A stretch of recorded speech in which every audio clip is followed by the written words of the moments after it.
Você acha que realmente tem algum poder de escolha? Por acaso foi-lhe concedido escolher em que geração você nasceria? Foi-lhe concedido escolher se você nasceria homem ou mulher? E se você tivesse o poder de escolher, quem seriam os seus pais? Você não pode escolher quem são os seus pais.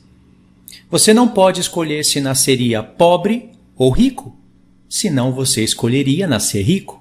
Tampouco você pode escolher a nação, o país ou a cidade que você iria nascer. Sendo assim, como que você vai escolher se vai ser salvo ou não? Foi Deus quem escolheu em qual geração você nasceria. Foi Ele quem escolheu se você nasceria homem ou mulher. Foi Deus também quem escolheu a nação e a cidade em que você nasceria. Ele escolheu se você nasceria pobre ou rico. Conclusão: é Ele quem escolhe se você vai ser salvo ou não. Certo ou errado? Completamente errado. Realmente ninguém pode escolher alguma dessas opções acima. No primeiro nascimento, é claro. Mas no segundo nascimento, Deus te dá o direito de escolher todas essas opções. Preste atenção. Você pode escolher se vai nascer de novo ou não. E se você escolhe nascer de novo, você ainda pode continuar escolhendo se vai retroceder, se vai abandonar a fé, se vai virar as costas para Deus. E por isso existe a palavra apostasia. Pelo conhecimento que o Senhor Deus me deu nas Escrituras, hoje eu escolhi quem são os meus pais. O meu pai é o Deus Todo-Poderoso, a minha mãe é o Espírito Santo e a Palavra de Deus. Os meus irmãos são aqueles que confiam em Deus. E o meu irmão principal é Jesus. O meu marido é Jesus. Você pode escolher quem será o seu marido. Eu escolhi não ser mais homem nem mulher, não gerar mais filhos, porque eu escolhi ser filho da ressurreição. Isso o apóstolo Paulo fala em Gálatas capítulo 3, no final. Ele pensa na ressurreição. É claro que hoje eu sou homem, você pode ser que seja mulher, você tem que viver como mulher, o homem tem que viver como homem, um judeu vive como um judeu, um gentil vive como um gentil, mas tendo em mente que no propósito de Deus, todos nós somos um em Cristo.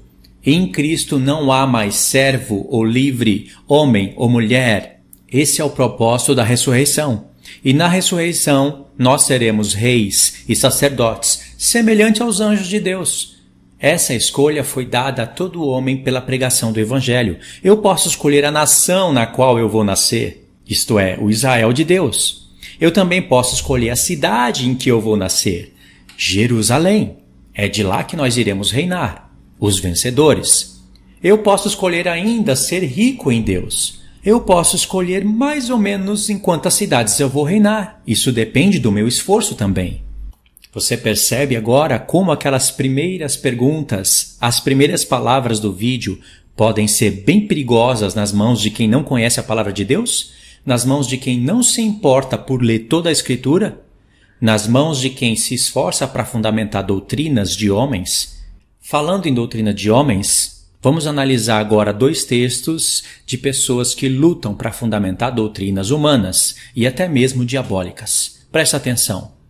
João 6, verso 44, Jesus afirmou: ninguém pode vir a mim se o Pai que me enviou não o trouxer. Esse texto é verdadeiro. Cruzando esse texto com outro texto, João 14, 6, diz o seguinte: respondeu-lhe Jesus: eu sou o caminho, a verdade e a vida. Ninguém vem ao Pai senão por mim. Ora, olhando esses dois textos em paralelo, por um lado, Jesus afirma que ninguém pode ir até ele se o Pai não o trouxer. É uma verdade, porque o Pai traz as pessoas até o Filho pela pregação do Evangelho. Por outro lado, Jesus disse que Ele é o caminho, a verdade e a vida, e ninguém vem ao Pai senão por Ele mesmo. Ele não disse que ninguém vai ao Pai.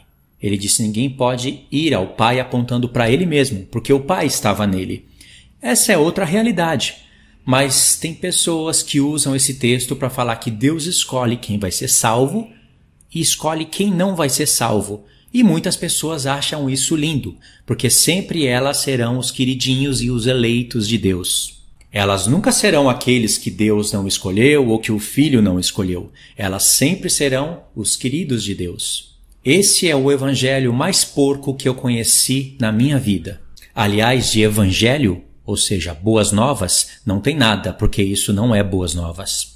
Mas presta atenção, observe agora um texto que se encontra entre esses dois textos.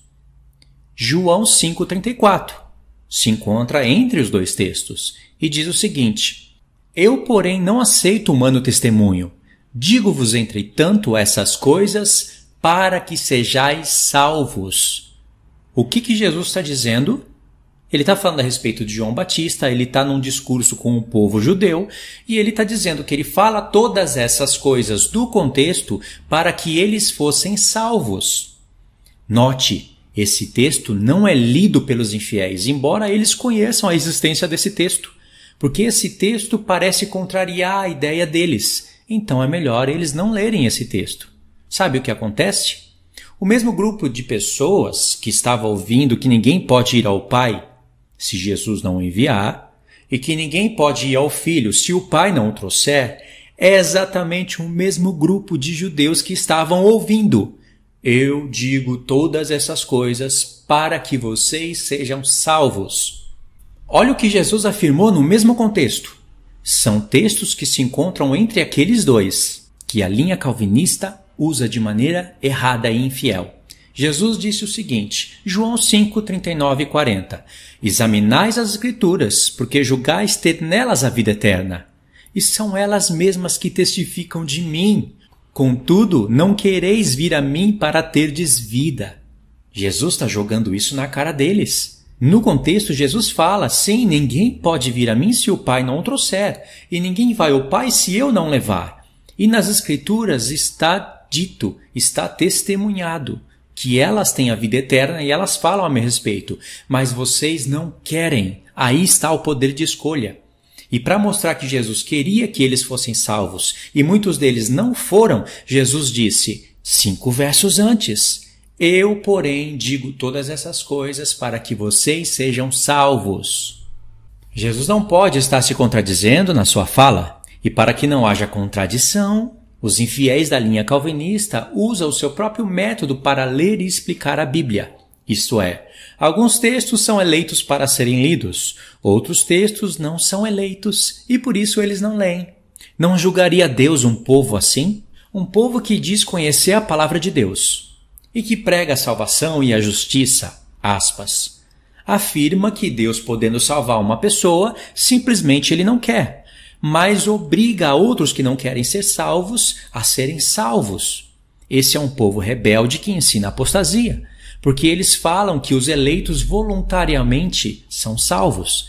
Agora eu pergunto, como que isso seria possível? Como que uma pessoa que foi eleita antes da fundação do mundo voluntariamente vai para Deus se ela não pode realmente escolher se vai ser salva ou não? Deus escolheu por ela e ela simplesmente obedece, como se fosse um robô pré-programado para obedecer o seu Criador. Deus não quer esse tipo de relacionamento com homem algum. Aliás, quando você vai se casar com alguém, você quer que a sua esposa voluntariamente diga sim e o seu marido voluntariamente diga sim.